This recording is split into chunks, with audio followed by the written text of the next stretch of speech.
Simon, when it's hot, wearing the PPE, being on the field for sure, sometimes it was just like took everything just to want to rip it off. What's the difference in that type of PPE and the PPE that you got here in those hot environments? So it starts with performance. Managing the moisture next to your skin will change the way you perform during the day. And what do I mean by that? If you think about the temperature outside is impacting the moisture that's next to your skin.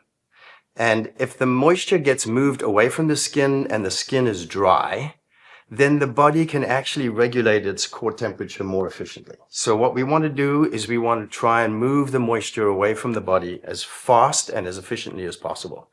So when you get a garment that's designed for performance as opposed to designed for protection. So we're worried more about how does the garment perform and how does it impact you as the wearer on a daily basis? To think about, for instance, cotton. I mean, every fabric has its place. Cotton, in order to be arc rated, needs a chemical applied to it. So cotton has the ability to absorb 3 times its weight in moisture. So when you talk about how hard it is and how hot it is, it's because the moisture is actually being absorbed and sitting inside the garment, being stuck next to the skin. And if you're in 30, 40 degree heat and you're working all day, all of those ambient temperatures are impacting all that moisture that's next to your skin. I remember like in 2014 when OSHA first made those FR arc rated requirements. Yeah.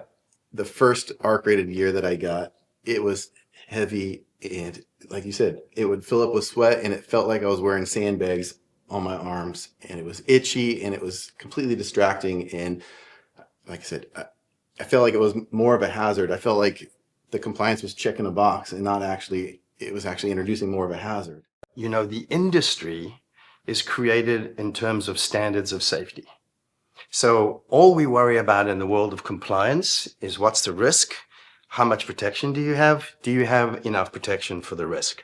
In a laboratory, we have proven that if you actually are in an arc flash and your body is laden with moisture, regardless of how much protection you have, water boils in an arc flash and turns to steam. So if you're thinking about compliance only from a arc rated perspective, you could be wearing the right amount of arc protection and still be severely burnt in an arc flash if you're not managing the moisture.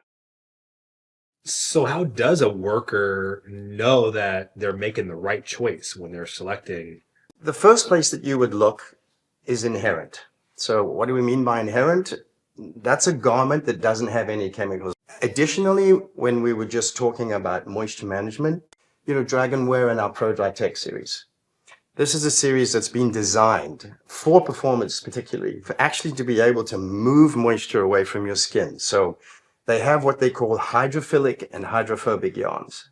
Hydrophilic means water loving.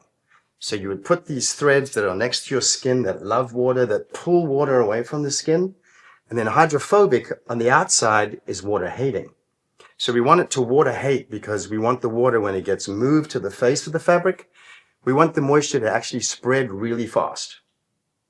You have a quick spread, your moisture molecules get smaller, your body heat's being regulated efficiently, it actually dries the garment out. So now you've got no chemicals, you have performance. I mean, we've got 5 different threads in this garment. So we're talking about abrasion resistance. We're also talking about comfort.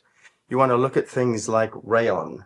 Rayon inside of a garment is a garment that is going to be a lot more comfortable. Things like lycra. Lycra is a yarn that's very stretchy. So when you're looking at blending all of these things together, not only do you have performance where you're wicking and drying really fast, not only do you have chemically free environment and an inherent shirt that's inherently fire retardant for the life of the garment, but you have comfort as well.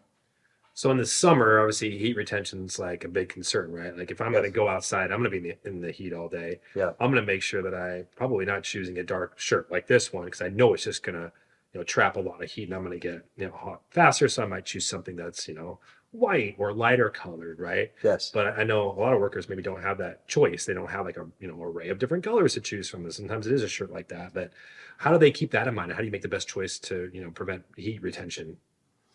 Yeah, I mean, heat retention is really a garment is trapping heat in there, and it has nowhere to go, has nowhere to dissipate. So, one of the things, especially in the summertime, the weight of the fabric is going to be really important. And technology today, technology is allowing yarns to get thinner and yarns to get lighter because you have your minimum cal rating at 8 cal. So, and they're also knitted as opposed to woven. So if you can imagine a garment that's woven, if you look at the weave would be tight like this, whereas a garment that's knitted would be knitted much lighter. So a knitted garment is going to allow more air to pass through. You've got a lighter weight. You've also got hooded garments where, heat retention and a lot of things around heat comes because everybody's wearing a hard hat. You've got no breathability. So they make things like little beanies that are made out of this fabric that are actually drawing the moisture away from the skin, that are actually allowing air to move through it, which is allowing it to dry. All of those things will add to impacting the heat retention and reducing it a lot because of the weight and air permeability in it as well. A lot of times the garments that the linemen and the field workers are wearing out there, it's selected by the company, by procurement. And I feel sometimes, based off what you're saying, there almost is more of a risk with the clothing or the PPE that they're presenting to their field employees, rather than mitigating the induced hazards that they're bringing. Are you seeing that, or how do we at least get awareness to everybody that's in the field and awareness to the decision makers? Yeah, that's such a great question because, most procurement people, I mean, they're accountants, dollars and cents people. So what they're faced with is we have a budget, we have a spend, things have to fit inside the spend. The way we make the difference is just what we're doing right now. It begins at an education, and the education really has to start at the boots on the ground. And the boots on the ground are the ones that actually have to force the conversation further up the line, and not forcing it about I'm being a demand, but actually bringing awareness to it, because I think that 50% of the issue is just pure ignorance. I feel like it sounds like we're kind of walking this fine line between comfort of gear and PPE and apparel and then making sure it's fully compliant.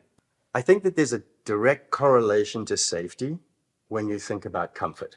How many times do you see people pulling up their sleeves, or they're pulling the zipper down on a jacket or something because they're too hot, and now they're exposing themselves and they're in an environment that's now dangerous, as opposed to, rather than being forced to be wearing a garment that's uncomfortable, etc.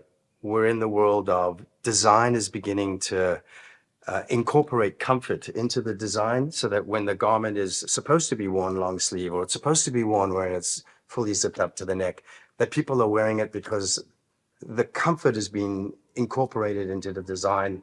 I actually like that a lot because I feel that a lot of times we look at comfort and we're saying that the guys in the field are just complaining or being soft, but it really is part of that human element. So it needs to be part of the design to be comfortable. So we are going to wear it, because I was the guilty one. I rolled up my sleeves, I unbuttoned my shirt. I would take it off whenever somebody wasn't around because it was uncomfortable.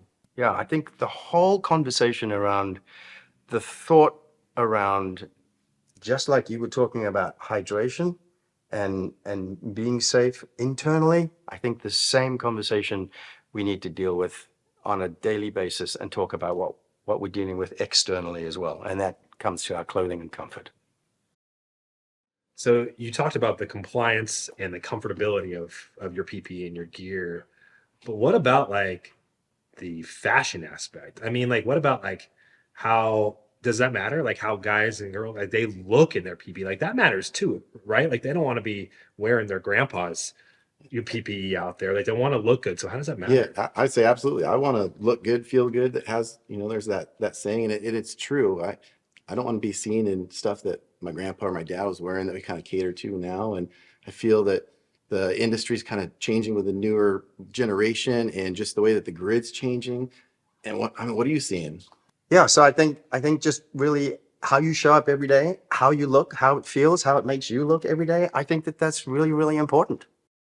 Younger generation are now becoming a lot more aware. Social media is now being an that there's just so much information out there. They're being so much more informed and there being more of a demand. So I think the whole experience of what you're wearing, how you're performing, how you're being taken care of is being elevated. And I think it's going to do nothing else but impact the whole industry as a whole in a positive.